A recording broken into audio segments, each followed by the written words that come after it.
Hi, and welcome back to part 5 of our devotional Becoming. I'm so glad that you were able to join me this week as we looked at becoming mature, becoming overcomers, becoming free people. And today I want to look at becoming intentional. I wonder what that means when you think intentional. Well, intentional means to me two things. It means what are you responsible for and what you will be held accountable for. See, I'm standing here in the beautiful Homebush Bay, and I'm so glad that there's a boundary. That there's a boundary to protect me.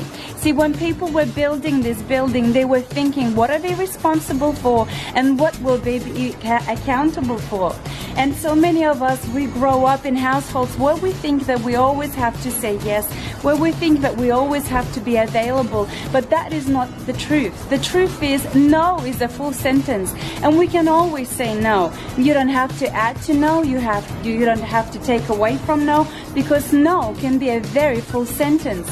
Even if we look at the Bible, we see that Jesus withdrew from people. He withdrew from disciples. He was not always available. He was very much available, but sometimes he would withdraw, and sometimes he would put boundaries about people who would come with him, who he would invite with him. Sometimes he would invite 3 people. Sometimes he would invite 12 people. Sometimes 72, and sometimes the crowds gathered. So he was very intentional how he ministered and how he lived his life. And I believe that we have to be intentional in 2 ways, externally and internally. Externally, we have to be okay to say no to people, and internally we have to be okay to say no to ourselves. No to some things that we know are not good for us. No to some things that we know will distract us and pull us away from what God is doing in our lives. So I want to conclude this study today by looking at Galatians. Galatians chapter 6 says this. In verse 2, it says, bear one another's burdens and so fulfill the law of Christ.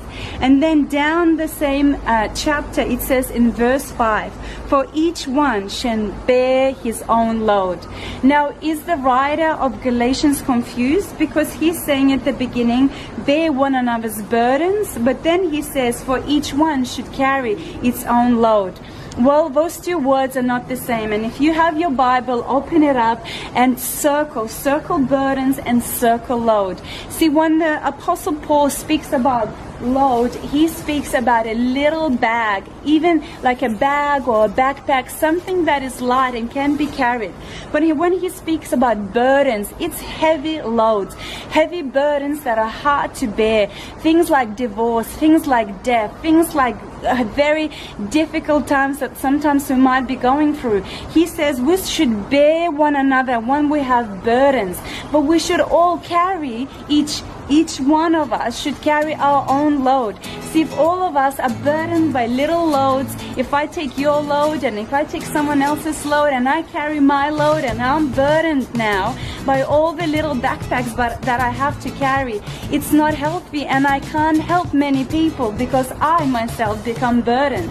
So today I want to encourage you and challenge you to become a person that can say no, a person that knows that no is a full answer, that to say no is okay. You have external and internal, and that the Bible actually says that we should carry each other's burden and not loads. So I'll see you next time. Bye. Well, this is it. This concludes our devotional Becoming. Thank you so much for joining me this week as we looked at Becoming. Thank you for liking the videos, for giving thumbs up and happy smiles and love hearts. Thank you so much for sharing as well. You've been so kind and so amazing and so supportive. So above all of that, I just pray that it inspired you. I pray that it challenged you. I pray that it made you think, who are you becoming? So I love you all. Thank you again, and I'll see you somewhere next time. Bye.